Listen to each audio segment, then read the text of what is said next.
Hello दोस्तों, स्वागत करता हूं आपका अपने यूट्यूब चैनल स्टेट लेवल पर। दोस्तों तो यूपी पैट से संबंधित भारतीय इतिहास में जो दोस्तों आज का मैंने टॉपिक लिया है उसमें सीधा सीधा लिखा हुआ है राजपूत काल अर्थात राजपूत वंश।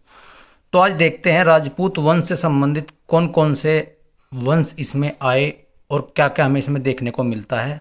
तो देखते हैं संक्षेप में, और इस वीडियो से बाहर एक भी क्वेश्चन राजपूत काल में नहीं जाएगा। तो दोस्तों देखते हैं, शुरुआत करते हैं राजपूत राजवंशों की उत्पत्ति। सबसे पहला वंश आता है दोस्तों गुज्जर प्रतिहार वंश। मालवा का शासक नागभट्ट प्रथम गुज्जर प्रतिहार वंश का संस्थापक था। नागभट्ट द्वितीय को राष्ट्रकूट सम्राट गोविंद तृतीय ने हराया था। आगे बढ़ते हैं। प्रतिहार वंश का सर्वाधिक शक्तिशाली एवं प्रतापी राजा राजा मिहिर भोज था। दोस्तों आपको सुना भी होगा, पिछली कुछ दिनों पहले चर्चा में रहा था। अर्थात प्रतिहार वंश का सर्वाधिक शक्तिशाली राजा राजा मिहिर भोज था। आगे बढ़ते हैं, देखते हैं। मिहिर भोज ने अपनी राजधानी कन्नौज में बनाई थी। वह विष्णु भक्त था। उसने विष्णु के सम्मान में आदिवराह की उपाधि ली। इसकी उपाधि बहुत महत्वपूर्ण दोस्तों मानी जाती है। राजशेखर प्रतिहार शासक महेंद्रपाल के दरबार में रहते थे। इस वंश का अंतिम राजा यशपाल दोस्तों था। तो गुज्जर प्रतिहार वंश से ये जानकारी हमें कुछ मिलती है। आगे बढ़ते हैं, नंबर 2 पर आता है गहड़वाल वंश अर्थात राठौर राजवंश। गहड़वाल वंश का संस्थापक चंद्रदेव था। राजधानी वाराणसी थी। पृथ्वीराज तृतीय ने स्वयंवर से जयचंद की पुत्री संयोगिता का अपहरण कर लिया था। इस वंश का अंतिम शासक जयचंद था, जिसे गौरी ने 1194 में चंदावर के युद्ध में मार डाला था। दोस्तों आगे देखते हैं। चहमान या चौहान वंश। चौहान वंश का संस्थापक वासुदेव था। इस वंश की प्रारंभिक राजधानी अहिछत्र थी। बाद में अजयराज द्वितीय ने अजमेर नगर की स्थापना की और उसे राजधानी दोस्तों बनाया। इस वंश का सबसे शक्तिशाली शासक विग्रहराज चतुर्विशल देव, जिसने हरिकेली नामक संस्कृत नाटक की रचना की।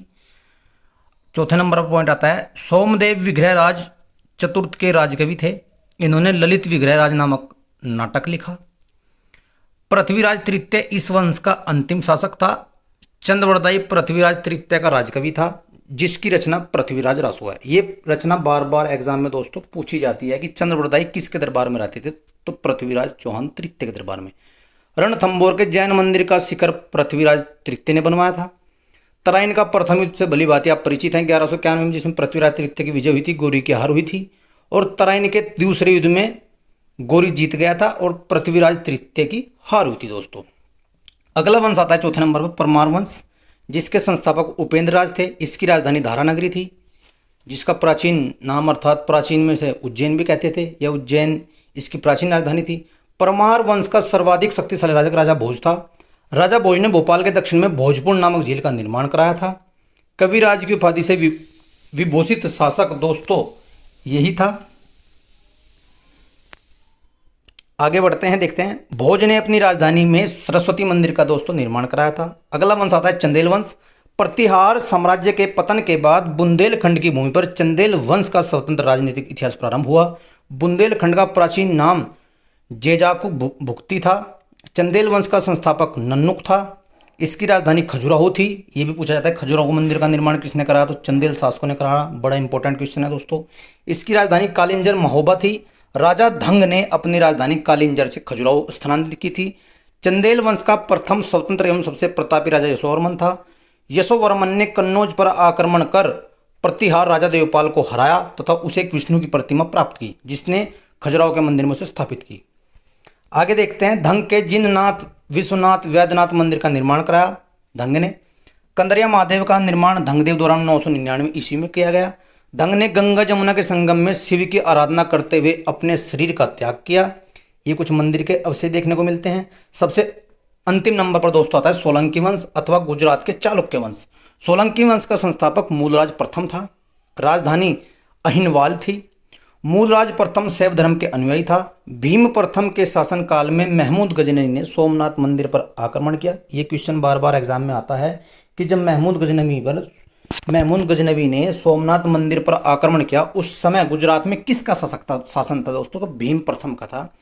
भीम प्रथम के सामंत विमल ने आबू पर्वत पर दिलवाड़ा का प्रसिद्ध जैन मंदिर बनवाया। ये कोई महीन सी जानकारी आपके बार बार एग्जाम में आती है दोस्तों।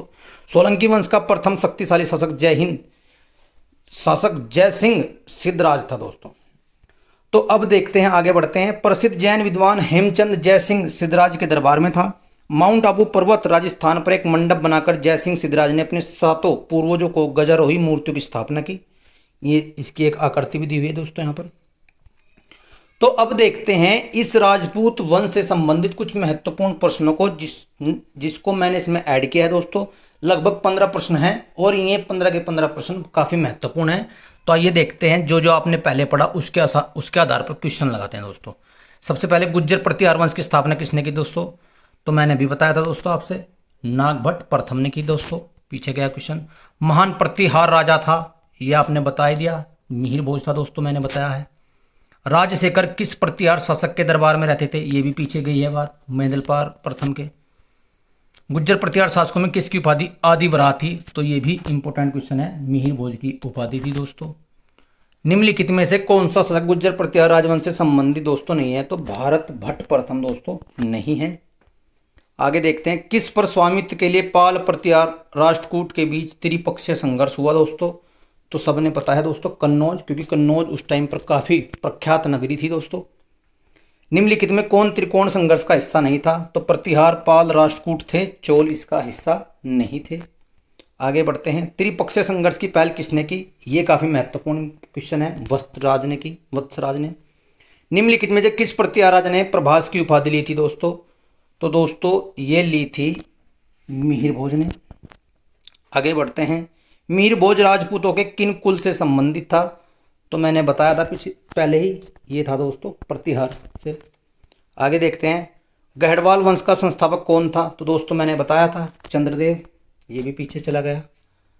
गोविंद चंद्र गढ़वाल की रानी कुमार देवी ने धर्म चक्र जिन विहार कहाँ बनवाया था? ये महत्वपूर्ण क्वेश्चन है दोस्तों, ये सारनाथ बनवाया था, अर्थात यूपी में, वाराणसी में। निम्नलिखित में कौन शासक पृथ्वीराज चौहान किला ए राय पिथौरा के नाम से प्रसिद्ध है? तो दोस्तों ये पृथ्वीराज तृतीय, जो कि चौहान वंश से संबंधित है। हम्मीर महाकाव्य में चौहानों को बताया गया है चंद्रवंशी, ब्राह्मण, यदुवंशी या सूर्यवंशी? तो दोस्तों सूर्यवंशी बताया गया है। आगे देखते हैं अंतिम क्वेश्चन, निम्नलिखित में से किस शासक द्वारा अजमेर की स्थापना की गई दोस्तों? तो ये बात पीछे चली गई है, अजय राज ने दोस्तों कन्नौज से राजधानी बदलकर अजमेर की थी, ये आपने पढ़ लिया है। तो दोस्तों राजपूत वंश से संबंधित जितनी भी महत्वपूर्ण घटनाएं हैं मैंने इसमें बताने का प्रयास किया। आप इस वीडियो को देखिए और राजपूत संबंधित जितने भी क्वेश्चन एग्जाम में आते हैं उनको सही कीजिए। 1 नंबर यहाँ से पक्का आएगा। तो आप इसको बार बार देखिए, पसंद आए तो लाइक कीजिए, मेरे चैनल को सब्सक्राइब कीजिए। धन्यवाद दोस्तों।